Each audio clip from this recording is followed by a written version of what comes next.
Hello friends, welcome to my channel Vinay equity. आज बाज़ार के अंदर काफ़ी गिरावट हुई। आप सब जानते हैं ये वॉर की वजह से नहीं हुई। जो वॉर की सिचुएशन है उस खबर को बाज़ार ने ऑलरेडी पचा चुका है।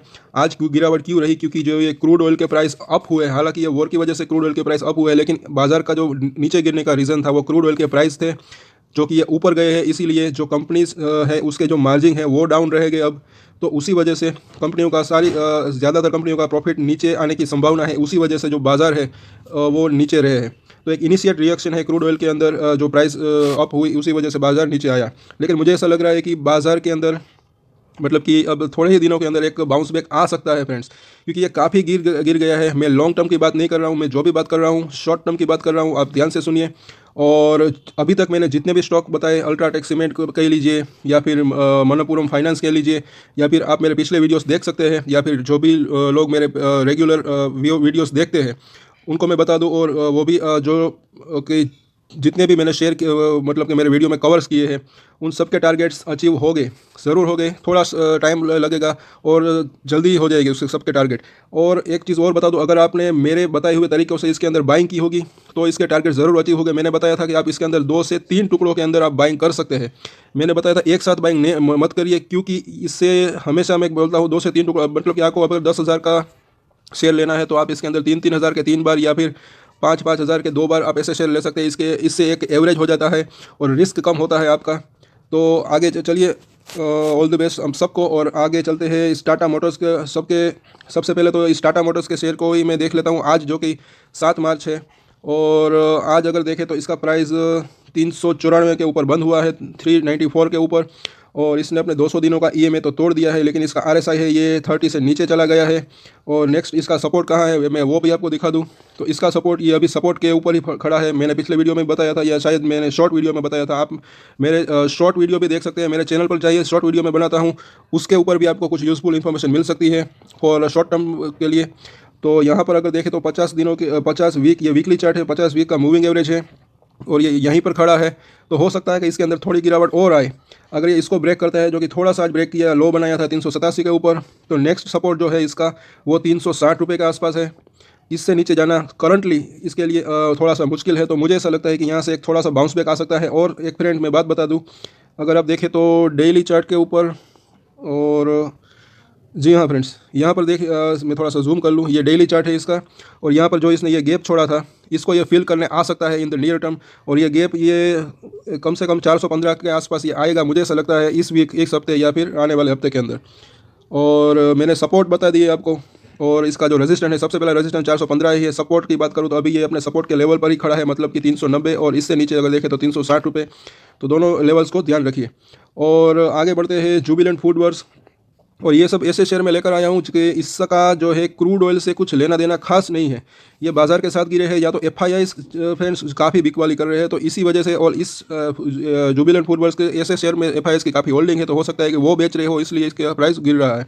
इसका प्राइस काफ़ी गिरा। अगर आप देखें तो यहाँ पर रिसेंटली ये 4,000 का हाई बनाया था और अभी ये 2500 के आसपास मिल रहा है।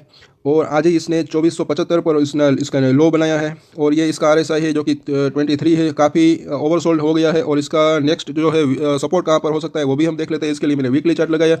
और यहाँ पर देखें तो इसका 200 वीक का जो ईएमए है वो 2340 रुपये है। तो मतलब कि 2350 या फिर 2400 के आसपास आज ही इसने यहाँ पर लो बनाया है, इसी के आसपास। अगर आप देखें, या इससे थोड़ा ऊपर नीचे 50 रुपये आप देख सकते हैं, ये इसका एक स्ट्रॉन्ग सपोर्ट हो सकता है। और एक चीज़ मैं आपको बता दूं कि इसका आरएसआई वीकली लेवल पर भी ये ओवरसोल्ड है, 30 के आसपास आ गया है। तो इसके अंदर भी एक छोटा सा बाउंस बैक आने की संभावना है। मैं जो भी बात कर रहा हूँ वो शॉर्ट टर्म की बात कर रहा हूँ फ्रेंड्स। और मैं हमेशा कहता हूँ कि आप जो भी ट्रेड ले वो स्मॉल क्वांटिटी में ही ले, स्मॉल क्वांटिटी में ट्रेड ले, ताकि आपका जो रिस्क लेने की जो क्षमता है वो बनी रहे। और इसके अंदर देखें तो अगर इसका टारगेट देखें फ्रेंड्स, तो सबसे पहला इसका टारगेट वहीं आएगा। मुझे ऐसा लगता है कि ये 2550 है, तो ये सबसे पहला टारगेट इसका 2600 से 2700 के आसपास इसका होना चाहिए, क्योंकि यहीं इसकी के आसपास इसका बाउंस बैक आ जाएगा। और इसका जो डेली चार्ट है उसके ऊपर, हालांकि इसका जो 9 डेज़ का ईएम है वो मैंने नहीं लगाया है। तो ये रही जुबिलेंट फूड की बात। और अगर आप आगे बढ़े तो ये इंडिया मार्ट इंटरमेश, इसके अंदर तो बहुत ही गज़ब की जो गिरावट हुई है आने वाले पिछले दिनों के अंदर। अगर आप देखें तो ये इसका 7,000 के आसपास था पिछले दिनों में, अभी रिसेंटली पिछले महीने की बात है। और आज इसका प्राइस देखिए ये 4,000 के ऊपर है। लेकिन यहाँ पर मुझे ऐसा लगता है कि ये एक स्ट्रॉन्ग सपोर्ट है। हालांकि इसने अपने सभी लेवल को तोड़ दिया है, लेकिन इसका RSI देखिए ये 20 के आसपास है। और इसके अंदर जो भी आप ट्रेड ले वो भी स्मॉल क्वांटिटी में ले, ध्यान कर रख कर ले अगर आप ट्रेड लेते हो तो, क्योंकि ये बहुत ही वोलेटाइल है। ये ऊपर भी काफ़ी तेज़ी से जाता है, नीचे भी काफ़ी तेज़ी से आता है। और इसका जो वीकली चार्ट है वो क्या कहता है वो भी हम बता दें। तो इसके अंदर जो है इसका 100 वीक का जो मूविंग एवरेज है इसको इसने तोड़ दिया है। इसका 200 वीक का मूविंग एवरेज नहीं है, क्योंकि इतनी पुरानी कंपनी नहीं है, लिस्टेड इतनी पुरानी इसकी लिस्टिंग नहीं है। और इसका जो वीकली RSI है वो भी 25 से 25 के आसपास है। और ये यहाँ पर देखिए पिछले साल इसने 10,000 रुपये का हाई छुआ था, 2 बार छुआ था एक्चुअली। उसके बाद इसके अंदर एक गिरावट हुई है, और ये गिरावट इसके कहाँ पर रुकेगी ये मैं नहीं बता सकता। लेकिन फ्रेंड्स मैं शॉर्ट टर्म की बात बताता हूँ। शॉर्ट टर्म में अगर देखें तो आप कोई भी अपने हिसाब से स्टॉप लॉस रख के इसके अंदर एक बाउंस बैक आ सकता है, बाइंग कर सकते हैं। और अगर देखें तो आज 4,000 रुपये का लो बनाया था, तो यही सबसे पहले तो इसका बाइंग प्राइस हो सकता है। आप 2 से 3 टुकड़ों में अगर बाइंग करें तो इसके नीचे अगर देखें तो 3800 रुपये, और इससे नीचे देखें तो 3600 रुपये के आसपास। ये तीनों लेवल को ध्यान में रखिए। ऊपर में अगर इसका टारगेट या रजिस्टेंस देखें तो 4,200 से 4,400 के आसपास जब भी बाजार के अंदर बाउंस बैक आएगा तो ये यहाँ पर जा सकता है। तो इस पर ज़रूर नज़र बना के रखें। और ये है बैंक ऑफ बड़ौदा का स्टॉक। ये एक बहुत ही स्ट्रॉन्ग है। अभी भी इसने अगर देखें तो अपने 200 दिनों का मूविंग एवरेज नहीं तोड़ा। क्यों ऐसा हो? क्योंकि आप जिनमें जो लोग नहीं जानते उनको बता दूं कि ये अभी बैंक निफ्टी के अंदर शामिल होने वाला है। बैंक निफ्टी के अंदर इंडेक्स के अंदर ये शामिल होने वाला है। तो जो म्यूचुअल फंड होते हैं, इंडेक्स फंड होते हैं, वो इसके अंदर बाइंग कर सकते हैं। और अभी इसके अंदर बाइंग चल भी रही है, इसलिए इसके अंदर पिछले दूसरे शेयरों के मुकाबले कुछ ज़्यादा गिरावट नहीं हुई है। 89 रुपीज़ के इसका 200 दिनों का EMA है। आज इसका प्राइस जो है 93 रुपीज़ के आसपास क्लोज हुआ है। अभी ये इसको भी नहीं तोड़ा है, तो ये सबसे पहला इसका सपोर्ट है। तो इसको इसी के आसपास बाइंग कर सकते हैं, या इसका थोड़ा सा ऊपर 90 रुपीज़, और इससे नीचे अगर देखें तो 87 रुपीज़ के आसपास। तो ये तीनों लेवल्स को ध्यान से आप देख लीजिए। और आप इसके अंदर बाउंस बैक की एक्सपेक्ट भी कर सकते हैं, करीब 100 रुपीज़ तक। जब भी बाजार में बाउंस बैक आएगा सबसे पहले ये स्टॉक भी भाग सकता है। और इसका RSI अभी ये ओवरसोल्ड भी नहीं हुआ है, 36 के ऊपर है। और इसका वीकली चार्ट लगाने की कोई ज़रूरत नहीं, तो मैंने नहीं लगाया। और ये है आखिर में एक हीरो मोटोकॉर्प, जो हीरो होंडा जो कि बाइक है, काफ़ी अच्छी कंपनी है। ये भी अगर देखें तो काफ़ी ओवरसोल्ड है। इसका RSI 25 पर है। इसके अंदर पिछले दिनों में काफ़ी अगर देखें तो 2800 से ये गिरकर सीधा 2200 के आसपास आ गया है। और इसके अंदर इसका जो 200 दिनों का मूविंग एवरेज है इसको तो सबको इसने तोड़ दिया है। और ये अभी इसके सपोर्ट के लेवल के आसपास ही है, ऐसा मुझे लग रहा है। क्योंकि अगर आप देखें तो यहाँ पर इसका अगर 200 वीक का फ्रेंड्स मूविंग एवरेज देखें तो उसको भी इसने तोड़ दिया है। लेकिन ये RSI जो है इसका वीकली चार्ट के ऊपर, ये वीकली चार्ट है, वो भी ओवरसोल्ड टेरिटरी में आ गया है।